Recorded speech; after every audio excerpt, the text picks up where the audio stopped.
Antoine-Henri Jomini was a Swiss-born military officer, theorist, and writer whose contributions to military strategy shaped the evolution of modern warfare. He is best known for his work during the Napoleonic Wars and his lasting impact on military education, particularly in the United States. Jomini's influence extends beyond his service in both the French and Russian armies, with his strategic writings continuing to be studied at military academies worldwide. Born in Payerne, Switzerland, Jomini came from a family with strong ties to local governance, as his father and grandfather had both served as mayors of Payerne.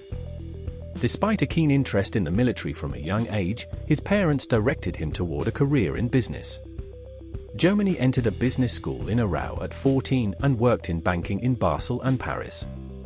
However, he soon grew dissatisfied with the world of finance and decided to pursue his true passion, the military. Jomini's early military career began when he joined the Swiss army after the establishment of the Helvetic Republic in 1798. He later moved to Paris, where he wrote his seminal work, Traité des grandes opérations militaires, Treatise on Major Military Operations, which established him as a military theorist. Published between 1804 and 1810, the treatise earned him the attention of Napoleon Bonaparte and led to his service as a staff officer during the Napoleonic Wars. Jomini's military career flourished under Napoleon. He served as a staff officer during several major battles, including the Battle of Ulm and the Battle of Eylau. His work earned him the Legion of Honor and recognition from Napoleon himself. Jomini's writings on strategy, such as the importance of the decisive point and the use of interior lines, greatly influenced Napoleonic military doctrine. However, his relationship with Napoleon soured during the Spanish campaign of 1808, leading to a period of tension with his superiors. Despite this, Jomini continued to serve in various strategic roles, including as Chief of Staff to Marshal Michel Ney, and contributed to the French military efforts during key battles, such as those at Bautzen and Lutzen in 1813. In 1813, Jomini's career took a dramatic turn when he left French service and joined the Russian army. Although his decision to switch sides was seen as a betrayal by some, Jomini defended his actions as a Swiss patriot. He was granted the rank of lieutenant general in the Russian army and played an important role in the German campaign of 1813. He also participated in the Congress of Vienna in 1815 and worked as a military advisor to Tsar Alexander I. Jomini's Swiss identity and his commitment to his homeland led him to withdraw from the Allied army in 1814 when he could not prevent the violation of Swiss neutrality. His dedication to military theory and practice, combined with his desire to avoid compromising his principles, marked his career as a military officer. After his active military service ended, Jomini continued to make important contributions to military education and theory. In 1823, he was promoted to full general in the Russian army. He was primarily involved in military education, particularly in training the future Tsar Nicholas I, and in organizing the Russian General Staff Academy, which was established in 1832. Jomini's last active service was in 1828 during the Russo-Turkish War, where he was awarded the Grand Cordon of the Alexander Order for his contributions to the siege of Varna. In 1829, he retired from active duty and settled in Brussels, where he spent the next 30 years writing and lecturing on military subjects. Jomini's later years saw him become an influential figure in military and political circles. In 1853, he was called to St. Petersburg during the Crimean War to serve as a military advisor to Tsar Nicholas I. However, his role in the war was brief, and he returned to Brussels following the peace in 1856. In his later years, Jomini settled near Paris in Passy, where he continued to write and refine his military theories until his death in 1869. Jomini's extensive writings on military strategy and theory are central to his legacy. His works are characterized by a prescriptive, didactic style, with an emphasis on military organization, logistics, and strategy.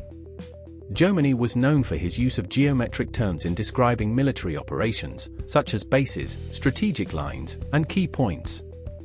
His operational philosophy was grounded in the principle of concentrating superior combat power at the decisive point in battle. Jomini's influence on military thought was vast. His work on strategy, especially the concept of interior lines and the importance of maneuvering forces effectively, became a core part of military education. Prior to the American Civil War, Jomini's writings were the foundation of military instruction at the United States Military Academy at West Point, where they shaped the strategic thinking of future Union and Confederate commanders. In the realm of military thought, Jomini's main rival was Karl von Clausewitz, whose theories on warfare differed significantly from Jomini's.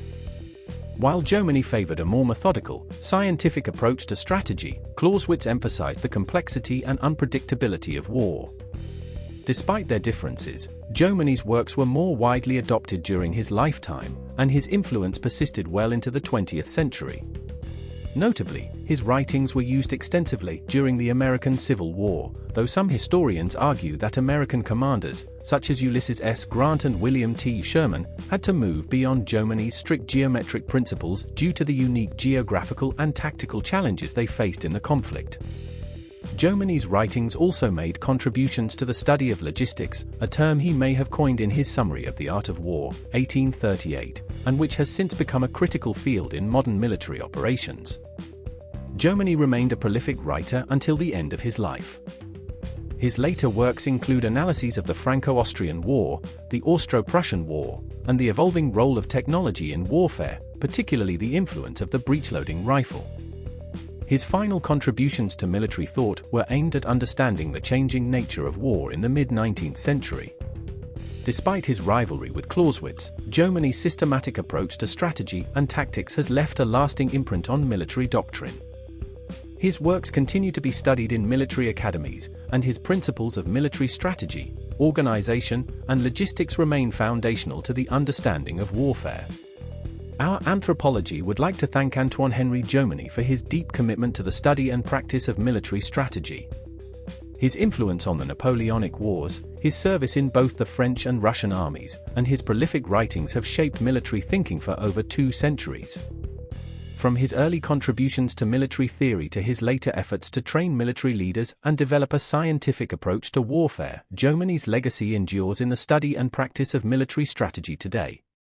His work, particularly at the United States Military Academy at West Point, played a pivotal role in shaping the military leaders of the American Civil War and beyond.